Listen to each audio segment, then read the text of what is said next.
Hi, friends, and welcome to the School Librarian Learning Network podcast. I'm Steve Tatro, also known as Dr. T Loves Books, and I love talking about all things related to school libraries. I may be an old dog, but I'm always trying to learn new tricks. That's why in each episode of the SLLN podcast, I'll chat with a school librarian about a lesson, program, or activity they love. Hopefully, this can be a place for school librarians to get ideas and find new ways to engage with their students and staff. As a good friend likes to say, we're better together. So I hope this podcast will help school librarians connect with and learn from each other. The opinions and ideas shared in this podcast by myself and my guests are our own and do not reflect those of our school districts. And because school librarians always strive to be good digital citizens, I cite sources when using material that is not my own. Without further ado, let's get to this week's episode. Hey gang, we're back, and for the first time, I'm bringing back I've got a repeat guest, which is interesting. So I've got my friend Mike here again. And as we said last time, Mike, if you want to just remind folks like what your situation or non-situation is as far as the school library goes, just in case folks missed the last episode, although it was a good one. So you should go back and check it out if you did. But go ahead, tell folks about where you're at, what your deal is. First of all, thank you for having me back. And I think to distill it down, my best qualifications for this podcast are being one of your closest friends for 30 plus years and rediscovering my love of reading in later life. I think Yeah. those are the two big ones. And I got to say, this episode idea actually came from you, and I loved it because last time we talked about the importance of school libraries and sort of our experiences with the school library. And I think there were lots of really interesting things in there. But we also talk about books on a regular, if not a weekly basis, a very regular basis. And you had kind of thrown out the idea of like, maybe we should talk about like where we find out about books from for, thinking that through a little bit, which I love it. Great idea. Yeah, because, as you and I talk about our books and our reading habits a lot, I am forever just amused about how we always end up in the same place. We always end up, reading the authors we like. We end up going through our TBRs, but we never really approach anything from the same way. It's always something very different. Yeah. And this is no exception. And I think we'll get into the details, but we started talking about it. And the way it seemed to me, just on the surface, top level, is I seem to curate a lot more and research the books that I want to read. And I'm a little more discriminatory with what I put on my TBRs and what I read, where I think you're just kind of a little more experimental. You'll just, I don't know, let me give it a try. Let me see what's the worst that can happen. So I just thought that was in two different perspectives to look at. Yeah. And I think that definitely kind of sums up how I build up my TBR, because I'll hear somebody talk about something and be like, that sounds kind of neat, and throw it on my list. And in sort of, I don't usually do a lot of preparing when I have these conversations, but just because I knew we were going to be specifically talking about this, I did do just a tiny, tiny bit of looking up. And one of the things that I pulled up was my Goodreads TBR list. I've got a books I want to read list in Goodreads. And this is a little bit painful, but there are 528 books currently on my want to read list. So that's a list that I go back to every once in a while. I'm like, okay, am I going to actually get around to reading this? Because like 528 books, that's several years worth of books if I did nothing but read off of that list. Exactly. So I know I'm not going to get to all of them. So I definitely need to go through and do a little bit of weeding of that list. But as embarrassing as it is, yes, there's 528 books on there. And I know that there's some titles that aren't on that list that I need to add. So yeah, so it's even more than that. But so you had sort of floated this as something that you wanted to discuss. And I'm kind of curious, like, where do you kind of come up with the things that you're going to read next? Or like, how do you go looking for new books? Yeah, and I'll tell you how I do it, but I'll tell you, I like the way you do it better, but I'll tell you the way I do it, and I'm hardwired to do it. Yeah, I mean, I have this tendency to go through sources like YouTube, like Reddit, make sure I find non-spoilery sources, first of all. And then over time, you start to find these sources where people's opinion you trust and you value. I try very hard to make sure I don't adopt those opinions blindly. I still try to, have my own opinions. But I think I always want to make sure that if I'm taking the time to read something, I want to make sure I'm reading something that's worthwhile. Hmm. And I think a lot of that may have come from, we've talked about this. I think over the last couple of years, my reading speed has definitely picked up, my comprehension has picked up, and it's a lot less overhead than it used to be. Hmm. And I think going back a number of years, when it was a lot of overhead to read some of the books I wanted to read, I wanted to make sure that I was reading something that I really enjoyed. So I tended to curate a lot more. And, in some instances, that is a hard habit to break. It's brought me down some really good roads. I have some series that I'm in the middle of reading now that I wouldn't have discovered otherwise, and I'm very thankful for that. Um, and there's been some others. Well, it's funny how you bring up the idea of having sort of almost a reliable source for what you want to read next, because I I love Stephen King. I've been a huge Stephen King fan for, I mean, since I was a teen. And he will once in a while like drop the name of a book or something that he really likes, or you'll see his name come up in an interview and he'll say like, "Oh, and I was reading this book by this person." And I also am a big, huge fan of an author named Spider Robinson, who writes a lot of sci-fi stuff, and he just kind of hits in a sweet spot for me. And so, Always has. You've been reading his books for as long as I can remember. oh yeah, decades, decades. And it's funny because both of them like have these things that they are interested in, like musically and in terms of authors and books. And I long ago started being like, well, if I like their stuff, then I'm going to like what they like. And so I started picking up different recommendations that King had made or that Robinson had made.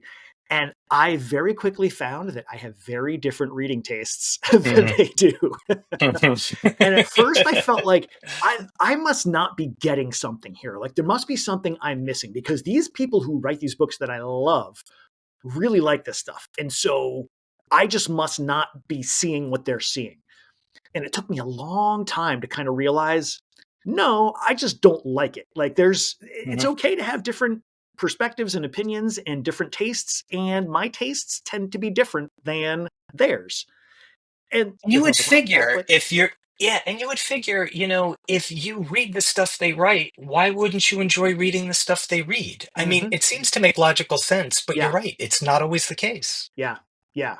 And so that's why I find it really interesting that when you say that you are looking for, this reliable source that you can trust the taste of that person, and you are thoughtful and careful about whose tastes you sort of adapt or adopt.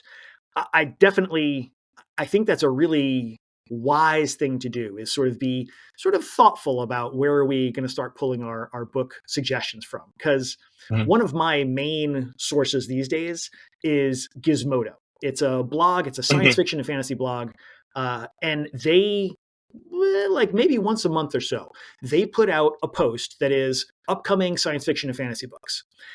And they'll give you 30, 40, 50 titles in a Mhm. post. And they give you a little blurb about here's what the book's about. And it's basically like the author's blurb. It's not necessarily something that they're making up. And I love reading Gizmodo. And so I sort of had that same thing of, if I like reading it, I'm going to enjoy the things they recommend. And I learned the hard way that that's not always the case with them either. Mhm. And so I still do use them as a source. Like it's good. I like them for a place to go to find out like what's going to be coming, because sometimes I'll find out, oh yeah, this author I like has something coming, or oh, this series that I started has a new installment coming. So it's useful in that way. But again, it's not necessarily going to be everything that they throw out there as something to look at is something I'm going to necessarily be interested in. So, Yeah. I think the way it's been the most useful for me is finding different sources and then comparing them mm, and see if you can see some sort of consensus among them. And mm, then I'll start to value that more if I see it. And I'm also looking for very specific things. I think one of the things that you and I have also talked about is everybody's got like certain deal breakers with books, right? hmm You have certain things, it can be a very well written book, very well acclaimed book, everybody loves it.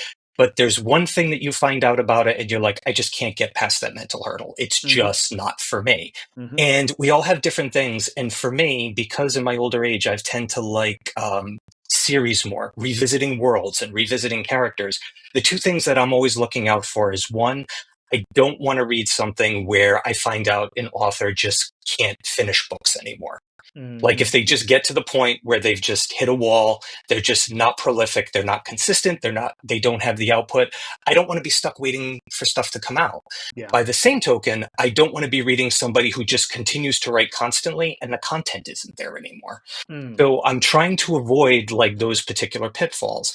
And that's usually what I'm looking for when I look at non-spoilery reviews. And that's kind of like where my starting point is from there.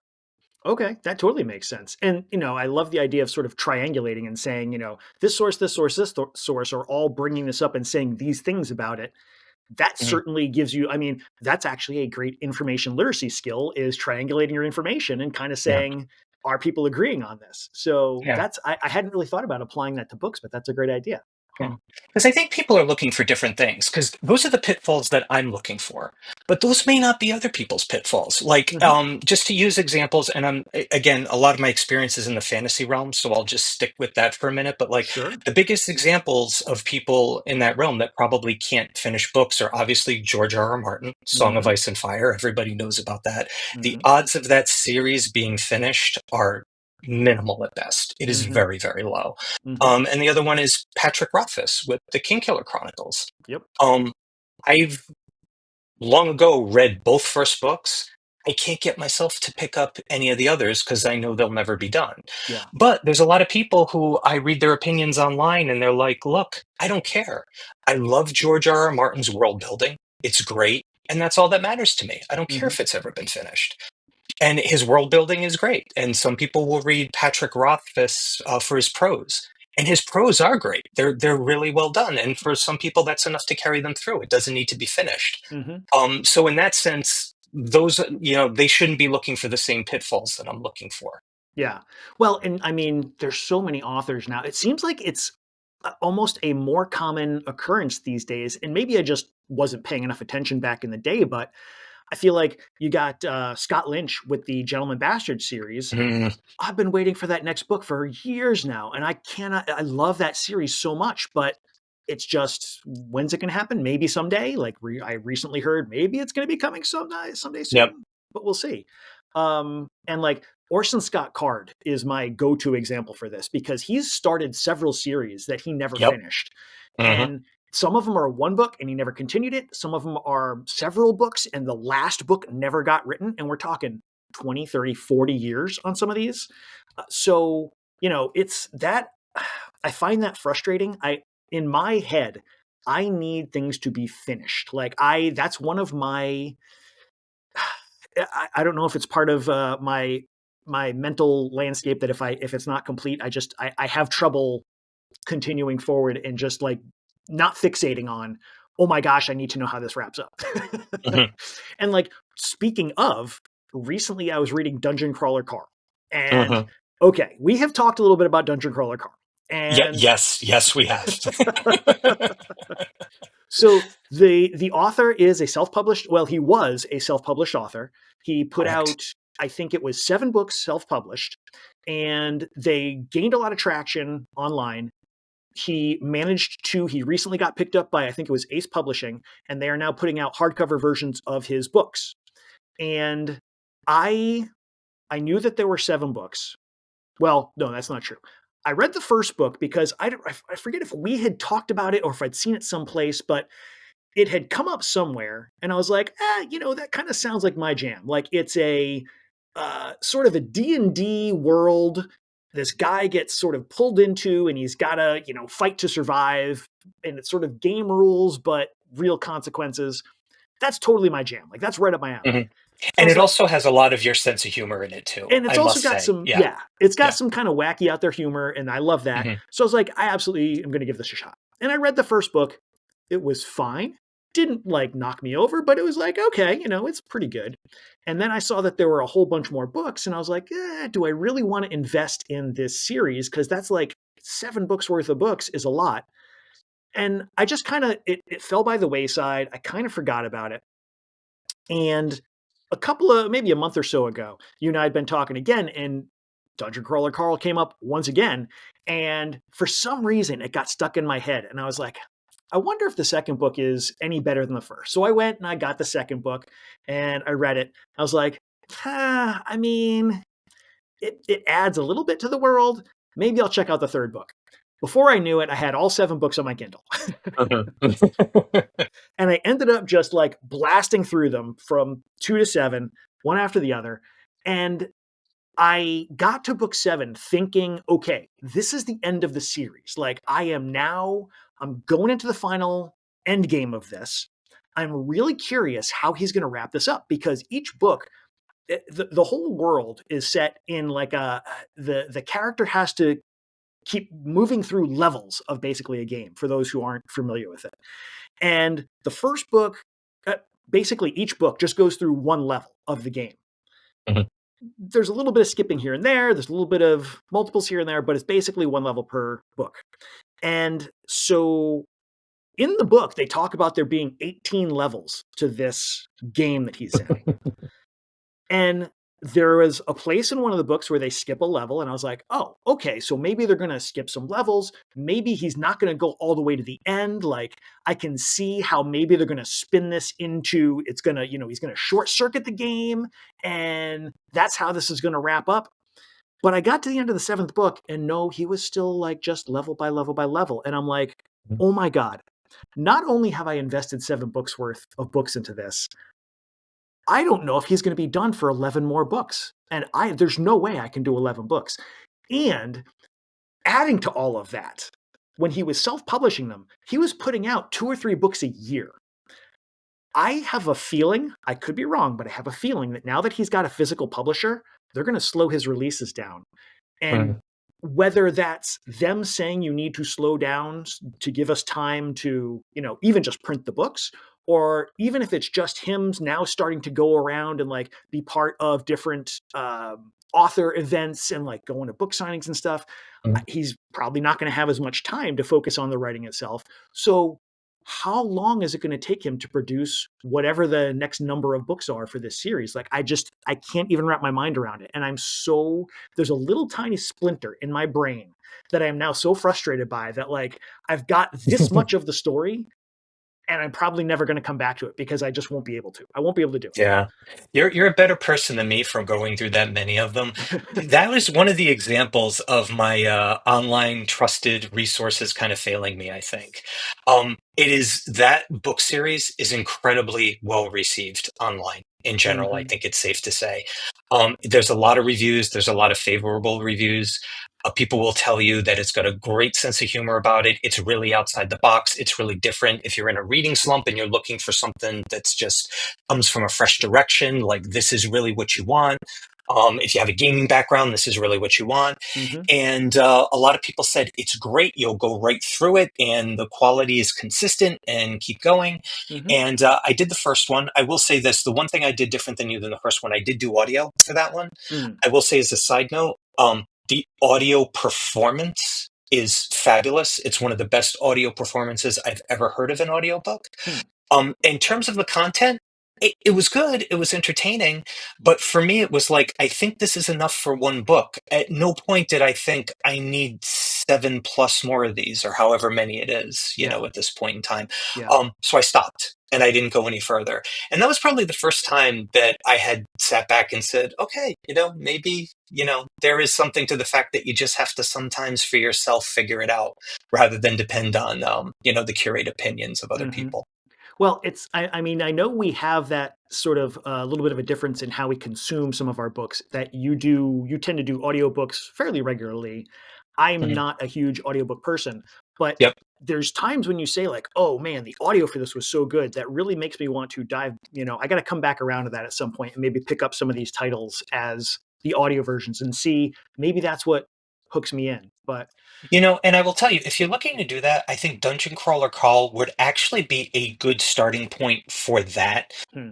If you if you're not traumatized enough, go go back to the first one and listen to it on audio. Hmm. If you're not really moved by that audio performance, I don't think you'd be moved by much. But I will say this to you and to anybody else who's like, oh, you know what? Maybe I'll give that a try and maybe I'll listen to this on audio. I don't think a lot of people realize this. The first one, it plays out if you listen to it on audio like an audio drama. And a lot of people think that the listing of all the credits is incomplete because it is one person that does everything, Hmm. does all the voices, does all the characters. And if you go online and you see him at events, he will read, and it is amazing. He doesn't need time to prep and set up and get into another character voice. He just goes from one to the other to the other. Hmm. It's very impressive. And so, if anybody's thinking, like, you know what, I need to do audio a little more, that might be a really good starting point because it's just fun, and it's well executed, and that would be a good benchmark. If that doesn't really move you, then maybe audio's not your thing. But if it does, that'll open a lot of other doors for a lot of other things. Yeah. No, I think that's great advice. So I'm curious too. I want to circle back around again to you had mentioned that you use YouTube as a source for books. How do you use YouTube as a book recommender? Yeah, usually what I would do is if there was series I was interested in, I would just search for those series, and there's a bunch of people that would just have their reviews. And, some of them people are very simple. They don't edit, they're not very long, and it's something they enjoy doing, but you may not get a lot out of it. Some people, very lengthy, they put a lot more into it. You just got to find people that you enjoy watching and you think give you good relevant, non-spoilery feedback, not just their opinions on what they liked and didn't like, but who this book is for. I Hmm. think a lot of the people I really like are the ones that say, I want you to know if this book is for you and or this series is for you. Hmm. And here's how I'm going to approach it. Um, but I will say, at the end of the day, you don't know unless you read it yourself. And that's why I Yeah. was saying before, I think your approach is like the best approach. So I'll give you an example of another one that just for some reason this book series always keeps coming to mind. You may know this just because it's a young adult. I think it's a fantasy, sci-fantasy. Have you ever read or come across the Scythe trilogy at all? I have a copy of it in my library and I keep meaning Mhm. to read it. And tons of people have told me how amazing it is. And I just never seem to get around to it. But I know Yeah, of. so that yeah. So this again, mental hurdle I can't get past. So this guy named Neil Schusterman wrote this book, and again, I watched a lot of reviews on YouTube from people whose opinions I started to trust. Look at non-spoilery stuff on Reddit; those are my two sources. And in terms of consistency of those reviews, there's not a lot of deviation. Like there's always going to be exceptions, but the narrative thread of that trilogy, as far as the reviews go, it's pretty consistent. First book comes out, people praise it very highly.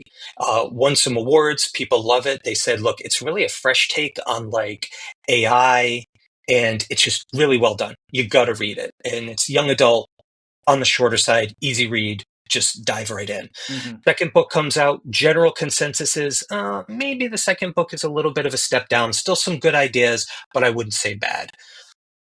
To say the reviews of book three are polarizing is an understatement.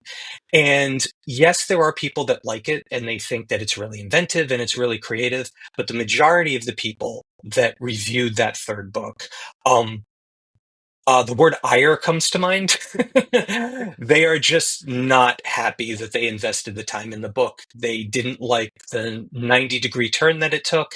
And a lot of people feel let down by the author to the point where they feel they may not revisit it. Hmm. Um, Now, again, I may be one of those people that picks up that trilogy and get to the end, and I may be one of those small percentage of people that's like, this is actually really creative. This is outside the box. I like this. Mhm. Am I ever going to know? Probably not, because I'm still trying to get past that mental hurdle Right. of being like, it's okay to read this, even though that I've gotten that feedback already. So Yeah.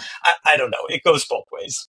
It's funny because when you had brought up YouTube as a source, I know that there are people who like there's a section of YouTube that people call booktube that they just like that's where Yep. you go to look up where you're gonna read what you're gonna read next. And like TikTok has book talk, and I never felt, I guess, the need or the desire to go and seek out even more sources of books because I feel like between like talking to friends, looking online at the websites I usually go to because I look at a lot of entertainment sort of focused websites, so they tend to have lots of suggestions. You had pointed out Reddit. Reddit has literally dozens of book Mm-hmm. communities, Yeah. and any one of the posts, like there'll be a single post like, "Hey, what are your favorite robot focused fantasies from the past year?" Yeah. And there's like 900 books that people throw out there. So like you can Yeah. just pick one post and have more to read than you'll ever get to in your lifetime. So like there's so many places to get information from that I've never really gone exploring those. But it's interesting like to hear you talk about it a little bit because while I've heard people talk about these other sources, I've never checked them out and I don't really know sort of how they function, I guess.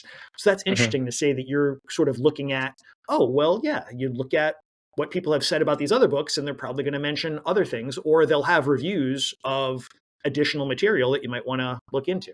Yeah. I think that the one thing that I would caution people with in YouTube, and there are some great content providers out there, and you can find them based on what you're interested in by just simply searching and like seeing who aligns with your interests the most.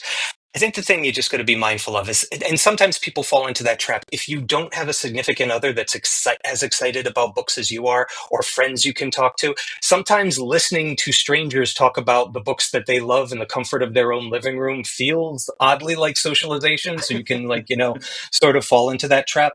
But the other thing is to keep in mind, what the content provider situation is. Sometimes they're just doing it for the love and enjoyment of it, but sometimes these people are sponsored. Mm, And sometimes these people do have relationship with publishers. They have relationships with authors. And you need to keep that in mind when they give you feedback. yeah, That's probably the one thing that you have to be mindful of when you're going through this. But that's the case with anything. yeah, Just research your sources and understand where they're coming from. yeah. No, that's absolutely true. I always feel a little funny, like I've done different projects here and there, and I've got some stuff that exists out in the world, and I always feel Mhm. weird about mentioning it to people because I'm like, I'm not trying to self promote here, But it's a good point you bring up. Like, yeah, some people are, in it for the sponsorships or they're in it for the views, so they're going to not necessarily be sharing the most relevant information, but maybe instead the most eyeball grabbing information. So Mhm. that's a good point. I appreciate you bringing that up. I'm also kind of curious. You moved not too long ago. I Mhm. love my public library. My public Mhm. library is so great. I walk in there and they've got both a children's section or like a juvenile section that I will wander through because they've got stuff that's really good middle grade level there. And whoever does their book buying is awesome because I will just literally, they'll have them set up on top of the short bookshelves and I'll just walk around and grab this one and this one and this one and read them and be like, oh, these are awesome. I got to add these to my school collection. And their YA and adult sections too, both also have really good new books and they've got the new books set off to the side. So like, oh, this is the stuff that if you're looking for the latest and greatest, this is where you go and check it out. So I spend tons of my time at the public library. Have you had a chance to sort of explore your new library system? I have, but I need to be there more. I think Mm, one of the things that I am grappling with myself is, with doing more digital reading. Do not just shop, look, and research digitally. mm, To do more physical research and go out into places. Sometimes I'm better about when we're out shopping, going and looking at bookstores. There's some here, local ones that are pretty well curated that have some great stuff, mm, and I'll go through there and get ideas. But yeah, usually when I go to the library, it's with an intent to look for something. I got to be better about going to the library to browse. And again, I think the thing that's had the biggest impact of that is just digital, having stuff, as easily available, mm. as it is. Yeah. Well, and I mean, I absolutely will spend once in a while, I'll just get a wild hair and go on Amazon and say, what's for Mhm. sale? And like, Yep. oh, look, this is only 99 cents. This is only $2. And all of a sudden, $40 later, I've got Yeah. Yeah. my Kindle's Yeah. full. But yeah. So I think there's something to be said for both though. Like, because as you pointed out previously, having a digital reader is for some people a better choice or a better experience than having the physical media. And so, Yeah. I think there's something to be said for looking at what is being chosen as new additions to a library or a bookstore or whatever. But I don't think there's anything wrong with then getting it as a digital version. So, Yeah. whatever works for people. Like you said before, you got to find your own reading, the things that work for you as your reading list. So, speaking of lists, there was one other thing that I wanted to throw out there. I'm kind of curious, Mhm. how do you sort of curate your to be read pile? Because I if I haven't bought it, if it's not sitting on my Kindle or sitting on my book table, I have my Goodreads list, but I Mhm. also keep a separate Google Keep list that's arranged by the section of my public library. And I basically, once in a while, I'll go on my Goodreads list or I'll look at, oh, all these suggestions are coming in for books that I might like. And I'll look them up on the public library's website and say, like, oh, they've got this, and I'll add them so that when I do go to the library, I'm like, okay, this, I know they exist in the library. Let's see if I can go find them. Mhm. So I'm kind of curious, like, what's your method for curating your to be reads?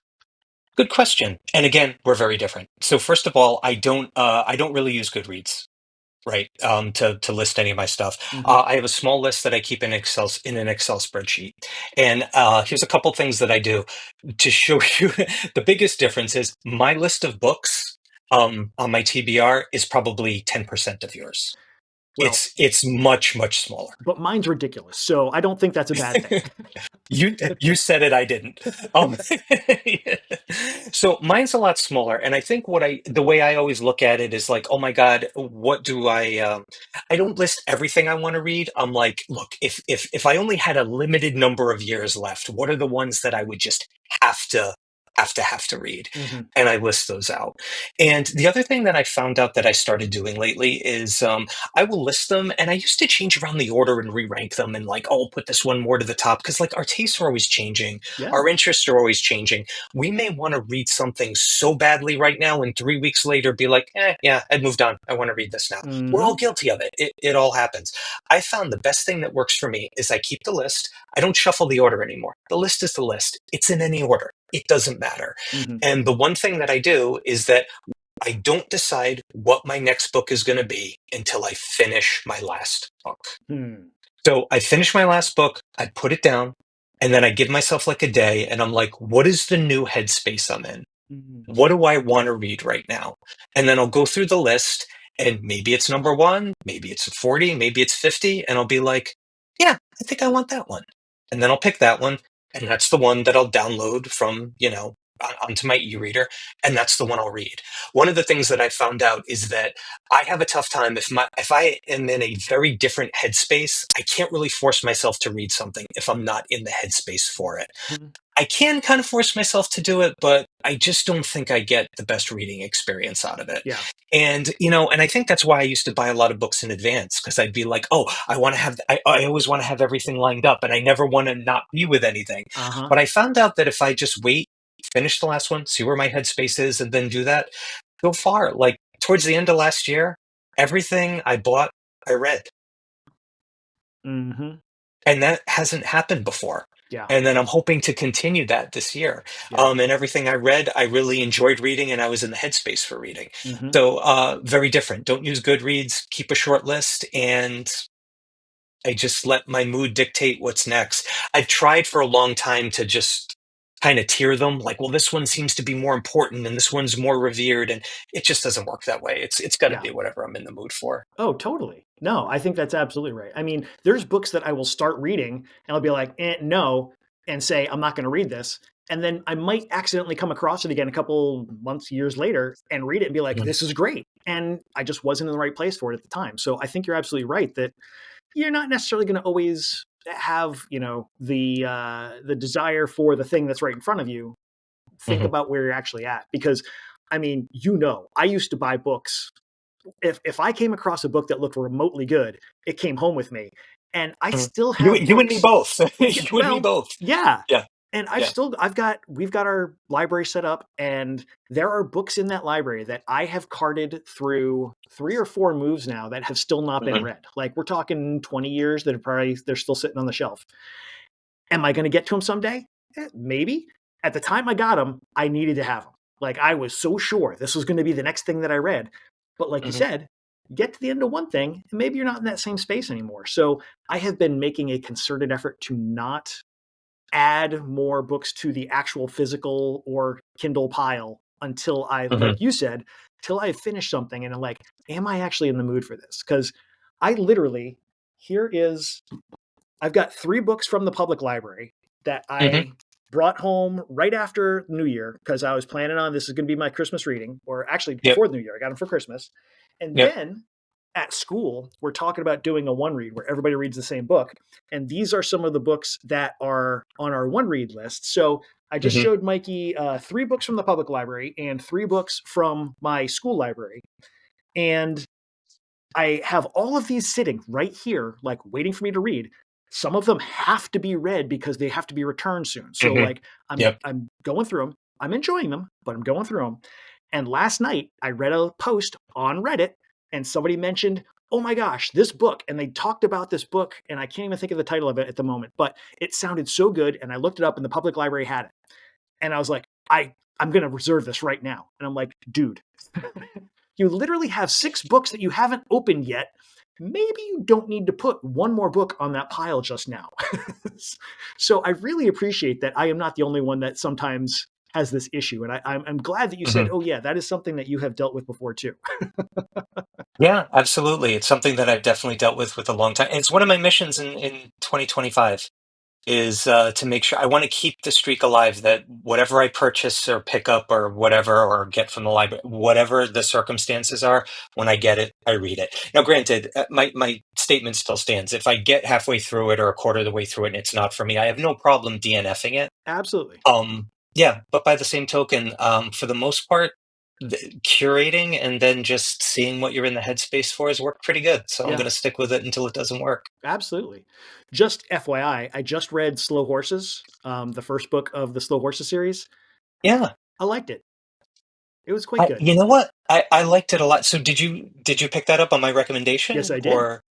Yeah, and that was another one that I just came across on a suggestion from I think YouTube, and it's not in my wheelhouse. It's Hmm. it's spy novels, but man, it's such a fresh take on it. So for anybody listening, the book series, I think it's Ken Herron Yes. that wrote the Like books. Mick Herron? Mick Herron, I think. Mick Herron, thank you, Mick Herron.